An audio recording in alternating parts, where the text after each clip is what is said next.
Am I the a-hole for being honest with CPS when they were called on my parents? I, 16 male, have a brother, 13 male, and 2 sisters, 12 and 9. Our parents are the kind of people who will help everybody who's anybody to the extreme. Usually, I'm the one who has to give up the most for that. They will let people stay with us when they're between homes, their house is getting work done, or someone's visiting. And I always have to give up my room to guests if there's more than the guest room can fit. My siblings keep theirs, and usually I'm sent to the living room. When we were younger, I went to my brother's room, but not anymore, and there is no room for a bed in there anyway. Sometimes we could have like 10 extra people staying with us for weeks at a time, especially in summer or at Christmas. Money gets tight because guests never have to contribute, and space is super tight because we're all on top of each other. My parents say that being the oldest and having my own room are the reasons I need to give up my room when my brother and sisters don't. Occasionally, a cousin or two the same age as my brother will share his room with him, but they share the bed. And it's a really tight squeeze. When we started having people stay over more and more, I just got my sleeping bag and moved into the basement with a few things. In the 3 nights since 2025 started when I could have slept in my own bed, I didn't even bother. And yeah, that's how bad it is. My dad's brother, his wife, and their 3 kids are essentially living with us now. Dad's parents decided to come and stay for the summer too. Then one of Mom's friends started staying with us 6 weeks ago with her family. But then my dad's ex-stepdaughter, he was married before Mom and had no kids but still talks to his ex's daughter, and her family needed a place to crash, so they stayed. That meant my room, the guest room, and the living room were full, and the basement was too, so I went to crash at a friend's house. When I was there, I told his parents, and his parents reported it to CPS, saying I had not had my own bed in months, and that I would get there starving, because as the hosting family, we get to eat last at home. CPS interviewed me, and I was honest about everything. I told them why I went into the basement full-time, about us eating last, and everything that was going on. CPS warned my parents that they needed to have better accommodations for the 4 of us. I think they have to work with CPS for a few months now on stuff, take some classes, and have fewer people at the house. My parents wanted to know why CPS knew certain things, and I told them I was honest with them. It pissed them off badly, and I told them they'd screwed me over all the time. So why should I care about the trouble they're in? Does that make me the a-hole? I'm spending most nights at my friend's house still, by the way. Now for the top comments. You are not the a-hole. You are 16. It is not your job to be an adult in this situation. I wish my parents knew that. Maybe this will wake them up to that. I actually adore that you are honest with everyone. That is pretty mature, and it is a quality to be admired. All you kids deserve better because you are kids.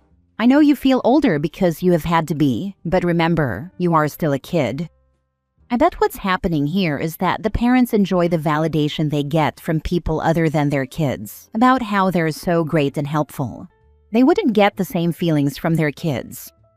They do. I don't see any other reason to stuff so many others into your house at once. Are you keeping CPS updated? You should tip them off and suggest when they should stop by to check up on you. Make it at a time when the house is full and there is not enough food to go around.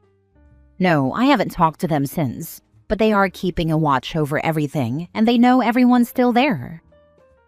Next story. Am I the a-hole for asking my mom why I'd help feed her, her husband, or their kids when I want nothing to do with them? My mom lost custody of me, 17 male, when I was 7. She and my dad were divorced. She was flaky about stuff with me, like helping with homework or picking me up from school. Then she met her husband, who had a criminal record, drugs and assault. After they got married, she tried to deny Dad his custody time and wouldn't let me go back to him until a judge ordered that I be put in his custody.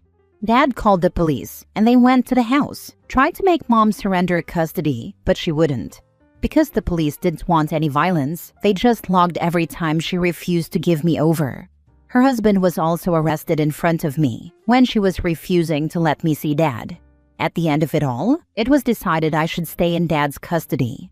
Mom was given visitation briefly when I was 12, but that was cut short because she tried to make me leave with her and had to be removed from the place we used to meet at.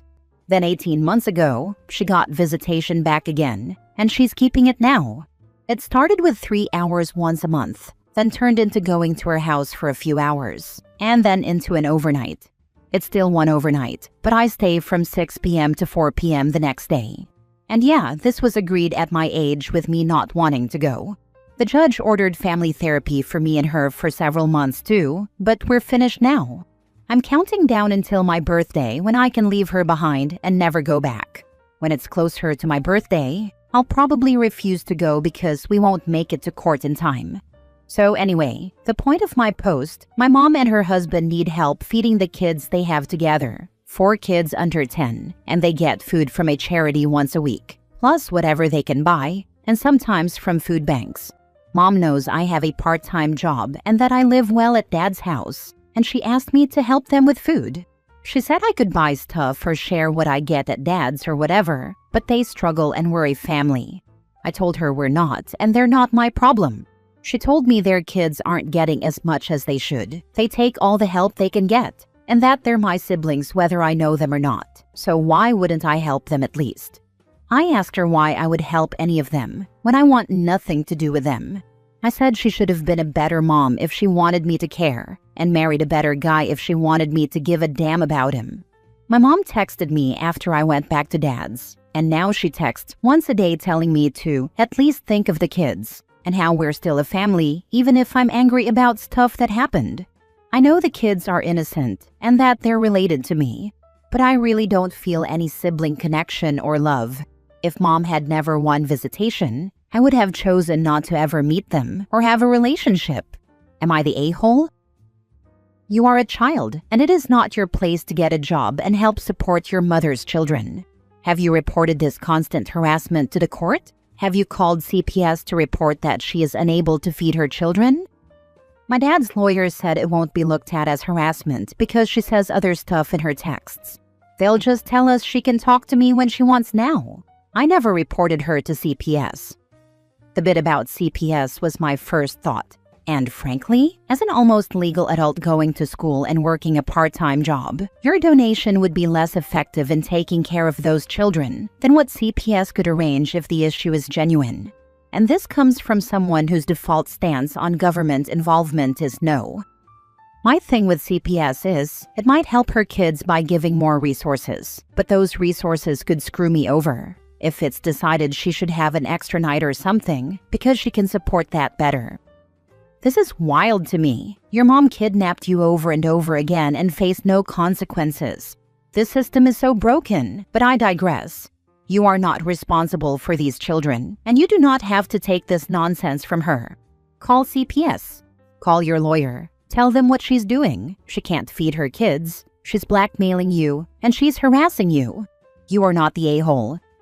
My dad's lawyer said it won't be viewed as harassment. He said we could keep an eye on what she texts, but right now it's nothing a judge would remove visitation over. Next story. Am I the a-hole for not giving my mom a key to my new house after everything she put me through growing up?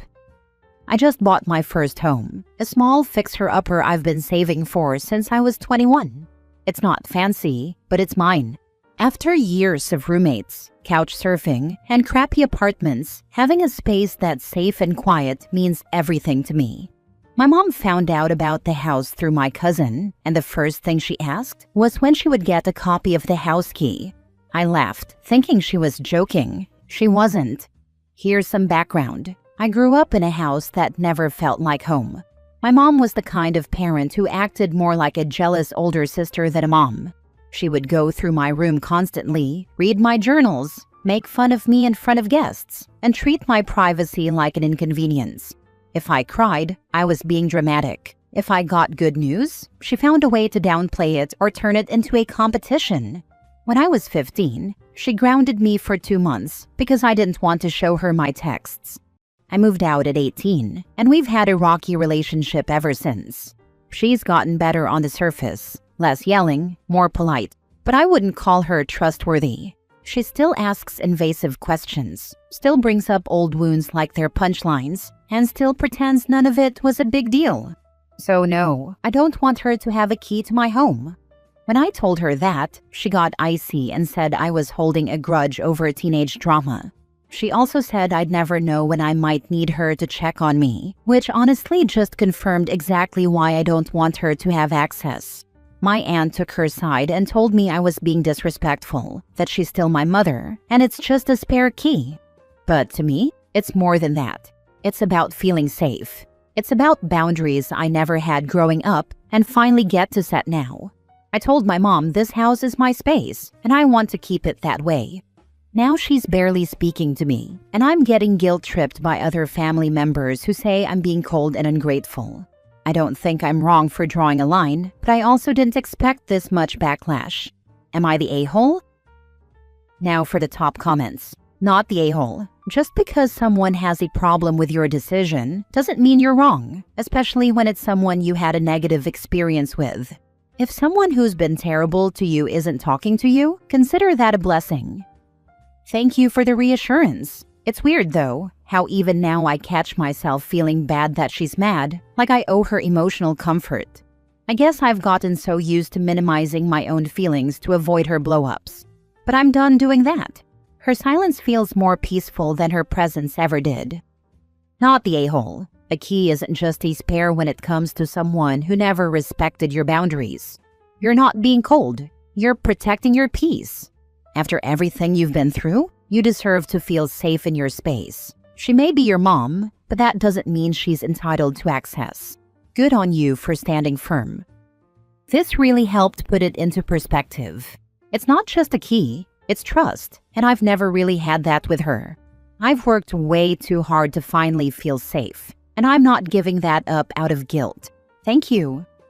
As far as the other family members giving you a hard time, just say, "This is between me and my mother." Full stop. They don't get a say. Or, "Thanks for your opinion, but I'm not opinion shopping right now." Relationships are always between two people. Don't let others triangulate them. The only reason they're trying to influence you is because they're sick of your mother complaining. But instead of dealing with her, you're a safer target. Their feelings are misplaced. They're transferring them from your mother to you. Don't let them make you the scapegoat. Your mother is reacting from a place of fear because she's losing control over you. But that's not healthy, and it wouldn't be kind to her to enable it. Consider therapy, as many things that were normalized for you are not healthy. You deserve emotional support and help in maintaining boundaries with your mother and family. Last story. Am I the a-hole for refusing to let my parents meet my children because they didn't want me to marry my deaf wife? I am 29 male. My parents didn't see that my wife, 28, has a big heart, an awesome personality, and how beautiful she is. All they saw was that she was deaf. I asked them how ignorant they could be. They argued that she would pass her disability on to any children we have. Long story short, they said they wouldn't accept her into the family. I told them they weren't accepted into ours and that any children we have, they wouldn't know about them. Jessie cried when I reluctantly had to tell her why they weren't attending our wedding. I hated them more for that. Only my sister 29 came, and she's the only one I speak to. I haven't spoken to or seen my parents since. We now have twins, a boy and a girl, and they are both hearing. My sister came to visit and said our parents found out about them and asked her to ask me and Jessie if they could meet them. I immediately shut that down and told my sister to remind them they rejected Jessie first and they can buzz off. My sister later texted and said they both want to apologize. I said it was too late. I told Jessie about the request and she said maybe we could reconsider and take it slow. My friend said it could be the healing and closure I need. I don't know if I want that. I don't know if they want to see my children because they found out they are hearing. I don't know if I'm being selfish and only thinking about how I feel. Am I the a-hole? They can come when they have learned sign language. I'd ask for an admission of what they've done and an apology in sign language. If there's clear contrition and effort in learning sign in order to fully accept his wife, then let them apologize to her. Then have a discussion about how they'll be introduced to the children, the role they'll play, and the boundaries that need to be respected. They rejected OP too, based on his decision to marry what they see as a lesser person. They are parents who voluntarily chose a life without their son. OP alone is not good enough for them. He and his wife are getting this opportunity only because of my grandbabies. OP and his wife are a necessary means to an end. They are an exception that must be made for them to get what they want. This is conditional and selfish love. These people do not deserve OP, his wonderful wife, or their grandchildren. I agree, but the condition here is that their grandbabies are hearing.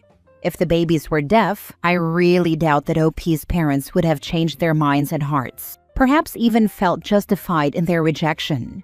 Would they still want to be a part of the grandchildren's lives if they ever lose their hearing or develop another disability? Or is their love conditioned on the requirement that the babies remain not disabled? Will they blame OP's wife for any disability that could arise? This does not feel like an opportunity for healing and closure. It feels like an opportunity for OP's parents to exert control over his life again on their terms, without examining their previous bigoted and self-centered behavior. If you didn't have hearing kids, they never would have reached out. They still don't want your wife to be part of the family. They only want access to the grandkids. Your wife is not an incubator. She deserves respect. Not the a-hole. Keep these toxic people away. Imagine years down the road. Kid, Grandma, why do you never interact with my mommy? Grandma, because she's deaf and not worthy. And on top of that, if the next kid is deaf, then they won't want to be involved either. How awful for that child to grow up as the discarded grandchild. Not the a-hole, but keep them away. This is exactly where my head went. What if the next one is deaf? Are they only going to want to be in the lives of the hearing children? Are you going to let them stay in their lives if they want nothing to do with their mother and sibling because they consider them less than? If you decide to cut them back off at a later date, what are you going to tell your kids?